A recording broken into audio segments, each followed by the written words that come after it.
suteikė Šmantas. Turiu masažų patirties apie 1 metus. Susidomėjau masažais, nes man patiko pati masažo idėja, kad žmogus sveikatinamas, išmankštinamas visas kūnas ant masažinio stalo. Kada gyvenama fiziškai neaktyviai, masažas padeda išmankštinti visą kūną tiesiog ant masažo stalo kito žmogaus pagalba. Masažas yra naudingas raumenims, kraujotakai, medžiagų apykaitai kūne pagerinti. Kitas masažo tipas, kuris patinka man, yra medaus masažas. Medaus masažas atliekamas naudojant natūralų medų. Medus detoksikuoja odą, atpalaiduoja raumenis. Po masažo medus yra nuvalomas šiltu drėgnu rankšluosčiu, kas dar labiau padeda kūnui atsipalaiduoti.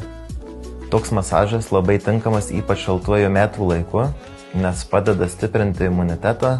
Taip pat medus pamaitina odą, oda atrodo šviesesnė, skaistesnė. Tokia procedūra atpalaiduoja ne tik kūną, bet ir nervinę įtampą. Svajojau atidaryti savo masažų saloną ir sukurti jaukią erdvę, kurioje atlikčiau masažus pagal kiekvieno žmogaus individualius poreikius. Sveiki, esu Lina, pagal profesinę kvalifikaciją esu kineziterapeutė. Daugiau nei 10 metų dirbau su vaikais ir suaugusiais. Šią profesiją pasirinkau, buvo noras padėti žmonėms po vidurinės mokyklos stojant, ieškojau profesijos, kurioje galėčiau padėti žmonėms.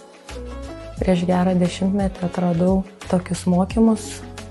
Masažo mokymai buvo, kur buvo mokoma atpalaiduojamo masažo viso kūno.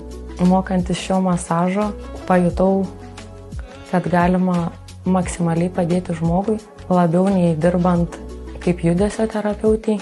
Pajaučiau prisilietimų gydomąją galią. Vėliau dar mokiausi reiki. Reiki tai yra tokie sensai, kai perduodama visatos gydomoji energija, visatos gyvybinė energija.